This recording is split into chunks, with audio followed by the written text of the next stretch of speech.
வணக்கம் நேர்களே. விப்ரோ பைபேக் வந்திருக்கு இல்லையா? நிறைய பேருக்குள்ள கேள்வி என்னன்னா, இந்த பைபேக்னால கம்பெனியினுடைய பொருளாதாரத்தில் ஏதாவது ஒரு இடையூறுகள் வருமா? இல்ல இது எதிர்கால வளர்ச்சியில ஒரு ஒரு தாமதத்தை ஏற்படுத்துமா? அப்படின்லாம் நிறைய கேள்விகள் இருக்கு. ஒன்று ஒன்றாக பார்ப்போம். அதாவது இப்பொழுது விப்ரோ சந்தை விலையை விட கிட்டத்தட்ட 40% மேல அவங்க பைபேக் ஆஃபர்ல வாங்குறாங்க. 250 ரூபாய் பர் பீஸ் பர் ஷேர் வாங்குறாங்க.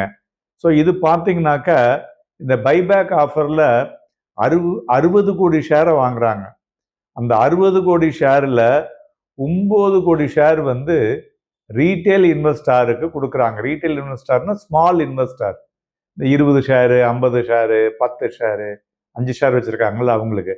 அதனால அவங்களுடைய ரேஷியோ பார்த்தீங்கன்னாக்க கிட்டத்தட்ட 30% வரலையும் ஆஃபர் பண்ணலாம்.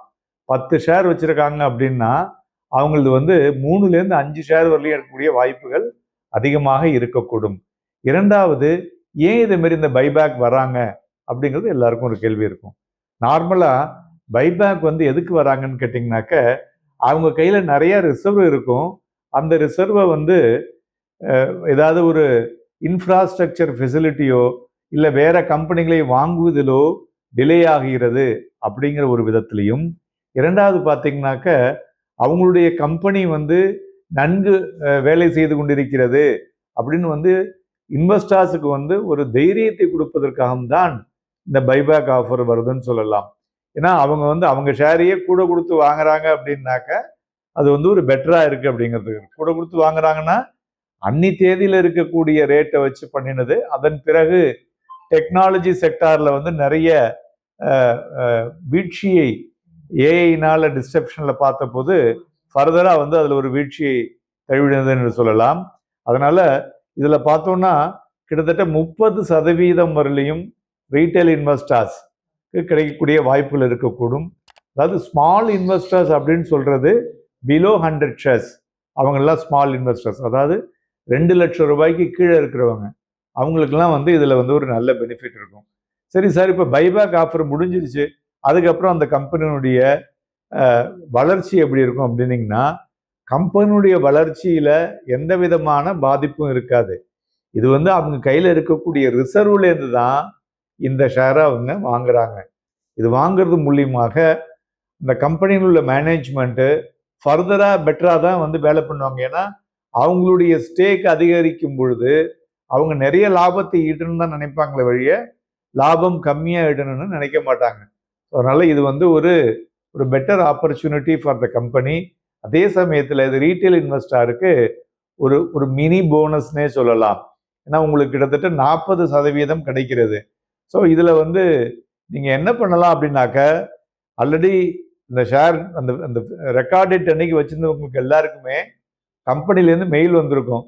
உதாரணத்துக்கு என் கையில் ஒரு 500 ஷேர் இருந்தது சார், 120 ஷேர் எடுத்துக்கிறேன் அப்படின்னு சொன்னான்னா, இந்த 120 ஷேரை ஆஃபர் பண்ணிடுங்க. 120 ஷேர் ஆஃபர் பண்ணும்போது என்ன ஆகுது, உங்களுக்கு 250 ரூபாயில கிடைக்குது. அதே 120 ஷேரை இன்னைக்கு வாங்கிட்டீங்கன்னா 117 ரூபாய்க்கு கிடைக்கிறது. அதனால உங்களுக்கு 2 சைட்லையும் உங்களுக்கு ஒரு பெட்டர் பெனிஃபிட் கிடைக்குது. இந்த ஆஃபர் முடிஞ்ச பிறகு பிரைஸ்ல மாற்றங்கள் கண்டிப்பாக இருக்கக்கூடும். மேல போகக்கூடிய வாய்ப்புகள் அதிகமாக இருக்கக்கூடும். ஏன்னா அதை என்ன பண்ணுவாங்க, நிறைய பேர் பணம் வந்த பிறகு இதை வாங்க போவாங்க மார்க்கெட்ல.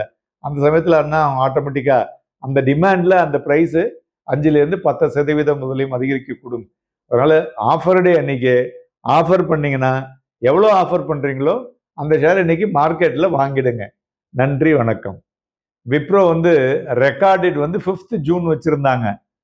5th ஜூன் அன்னைக்கு யார் யாரெல்லாம் அந்த கம்பெனியோட புக் க்ளோஷர்ல இருக்காங்களோ அவங்களுக்கு தான் இந்த பைபேக் ஆஃபர் எலிஜிபிள். அதுக்கப்புறம் உள்ளவங்களுக்கு கிடைக்காது.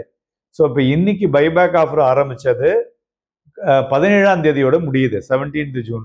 அதுக்கப்புறம் நீங்கள் ஆஃபர் பண்ண முடியாது. 17th ஜூன் காலையில் மத்தியானம் 2 மணிலேருந்து 3 மணிக்குள்ளே பண்ணிடுங்க. அதுக்கு மேலே தாண்டக்கூடாது. ஒன்று. ரெண்டாவது, சில பேருக்கு ஒரு சந்தேகம் இருக்குன்னாக்க, பைபேக் ஆஃபரில் நான் ஆஃபர் பண்ணுறேன் சார், என்னது ரிஜெக்ட் பண்ணிடுவாங்களா அப்படின்னா, பைபேக் ஆஃபரில் ரிஜெக்ட் பண்ண மாட்டாங்க. யார் யாருக்கெல்லாம் எலிஜிபிளோ அவங்க தான் பைபேக் ஆஃபரில் பண்ண முடியும். பைபேக் ஆஃபரில் உங்களுக்கு என்ன எலிஜிபிள் குவான்டிட்டின்னு இருக்கும். உங்களுக்கு 20 ஷேரோ 30 ஷேரோ அது கன்ஃபார்ம்டாக எடுத்துப்பாங்க. உங்கள் கையில் 100 ஷேர் இருக்குது, நான் 100 ஷேரையும் ஆஃபர் பண்ணுறேன் சார்னா நீங்கள் ஆஃபர் பண்ணலாம். ஆனால் உங்களுடைய எலிஜிபிளுக்கு மேலே எவ்வளோ வேற யாரும் ஆஃபர் பண்ணலைன்னா, இப்போ உங்களுக்கு 30 ஷேர் எலிஜிபிள்னா 40 ஷேர் எடுத்துக்கலாம். மீதி 60 ஷேர் உங்கள் அக்கௌண்ட்டுக்கு திருப்பிடுவாங்க. ஸோ இது எல்லாமே அதுக்கு அடுத்த ப்ராசஸில் 1 பை 1 நடந்து எல்லாமே உங்களுக்கு இமெயிலில் இந்த கன்ஃபர்மேஷன் வந்துடும். அதுபோல் அந்த பணம் உங்களோட அக்கௌண்ட்டுக்கு ஆட்டோமேட்டிக்காக போயிடும். இதில் இன்னொன்று நீங்கள் பார்க்க வேண்டியது என்னென்னா, இந்த பைபேக் ஆஃபரில் இந்த கேபிட்டல் கெயினை ஸ்ட்ரெயிட்டாகவே பிடிச்சிடுறாங்க. ஏன்னா அதை நீங்கள் அப்புறம் கிளைம் பண்ணி வாங்கிக்கணும் அப்படிங்கிற மாதிரி. ஸோ அதனால் அதையும் நீங்கள் கவனத்தில் கொள்ள வேண்டும். ரெண்டாவது, ரீட்டைல் இன்வெஸ்டர்ஸுக்கு பார்த்தீங்கன்னா இதுவரையிலையும் ஒரு லாஸ்ட் ஒரு 2 டைம்ஸ் ஆஃப் பைபேக் ஆஃப் விப்ரோவில் பார்க்கும்பொழுது ரொம்ப லோவாக தான் ரீட்டைல் ஷேர் ஹோல்டிங் பார்ட்டிசிபேட் பண்ணியிருக்காங்க. அதனால பார்த்தீங்கன்னாக்க அக்செப்டன்ஸ் ரேஷியோ கடந்த 2 முறையாக நடந்ததை வைத்து பார்க்கும் பொழுது ரேஞ்சு பார்த்தீங்கன்னா 50லிருந்து 60% வரலையும் கிடைச்சிருக்கு. அதாவது 100 ஷேர் வச்சிருக்காங்கன்னா 60 ஷேர் எடுத்திருக்காங்க. அதுக்காக தான் இந்த எக்ஸாம்பிளை கொடுக்குறேன். அதனால ஒரு பொட்டன்ஷியல் ரிட்டர்ன் ஒரு 14-15% மேலே ப்ரீ டாக்ஸு அவங்களுக்கு கிடைக்கக்கூடிய வாய்ப்புகள் இருக்கக்கூடும். இது இந்த டைம் ஃப்ரேம் ஆஃப் ஒரு 15 days to 1 monthக்குள்ளிங்க.